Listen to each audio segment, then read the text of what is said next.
Y en salud llegó el momento de hablar precisamente de salud con nuestra periodista Mar Romero Sala. Mar, bienvenida. Gracias, bienvenido tú también.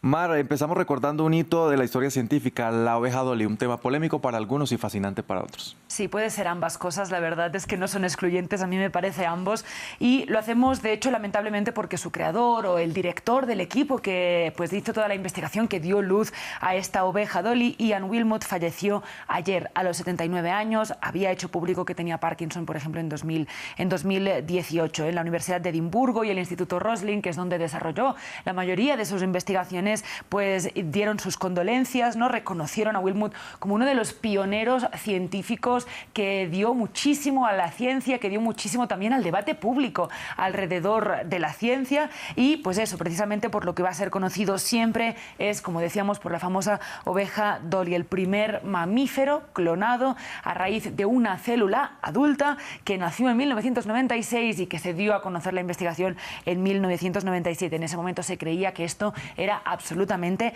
impensable. Fue definitivamente una técnica pionera porque se habían clonado animales a partir de células embrionarias que al estar todavía en desarrollo es relativamente más fácil, y también se habían conseguido clonar desde células adultas pero en otros animales, como por ejemplo ranas. Los mamíferos tienen una complejidad distinta y además, pues por cierto, claro, se acercan muchísimo más a los humanos, que fue también un poco lo que ahí despertó tanto debate, tanta intriga y tanto interés.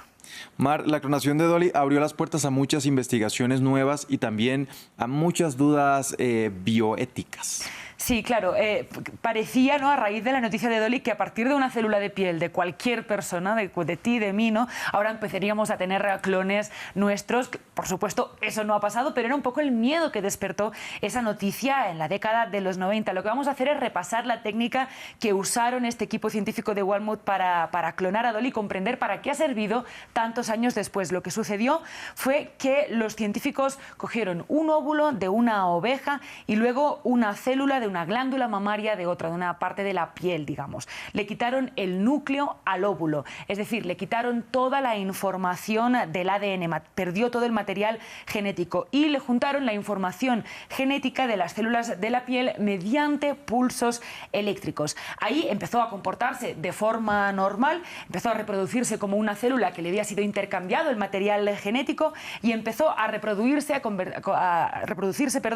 convertirse en un embrión. Se implantó en una madre subrogada y nació así la oveja Dolly. Este tipo de técnicas ahora, todo este tiempo después, insistimos, no han servido para clonar a personas, por suerte, pero han servido mucho para terapias, por ejemplo, de medicina regenerativa o con células madre, que consiste en reparar tejidos dañados de, por ejemplo, el corazón, pongamos un ejemplo, ¿no?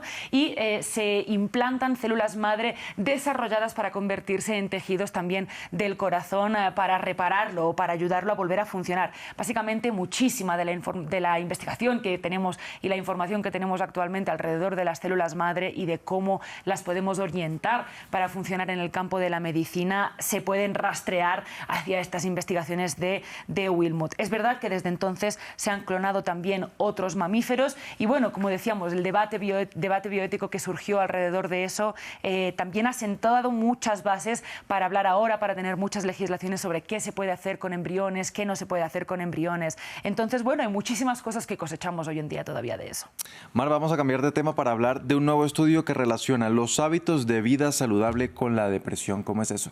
Sí, cambiamos de tema. Esta se trata de una investigación de la Universidad de Cambridge y también de la Universidad de Fudan en China. No es nada que nos pueda sorprender muchísimo, pero es muy bueno ir acumulando datos que respalden estas evidencias. Básicamente, el estudio revisa varios hábitos saludables de vida y los coteja con los datos de unas decenas de miles de personas del Biobanco de Reino Unido y ven cuáles están asociados a la depresión. El principal, como vemos, es dormir bien. Dormir entre 7 y 9 horas reduce el riesgo de depresión en un 22%. También tenemos no fumar, hacer actividad física regular, tener una vida pues poco sedentaria, tener un consumo moderado de alcohol, comer bien. Y una que a mí me parece especialmente importante, en el tercer lugar, son las relaciones sociales frecuentes. Tener relaciones sociales frecuentes, tener una red a nuestro alrededor reduce el riesgo de depresión en un 18%.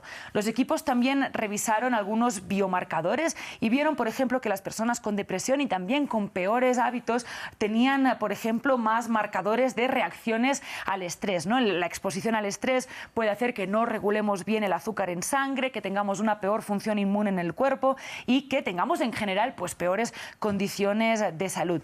Y aquí pues recordemos también que muchas veces estos hábitos saludables no solo son una consecuencia, algo que podamos tomar decisiones nosotros, no sobre si comemos bien o sobre si hacemos bien ejercicio, sino que también es verdad que socialmente depende mucho de factores sociales. Si tenemos tiempo para hacerlo, si tenemos el dinero para hacerlo, entonces pues estos datos ojalá sirvan para construir políticas públicas alrededor de esto. Y tiene que ver también mucho ese positivismo tóxico que hay alrededor de estas personas que siempre están diciendo tienes que levantarte a tal hora, tienes que hacer esto, no, cada quien es productivo a su ritmo. Tienes que hacer muchas cosas, pero no todo el mundo puede. Exactamente.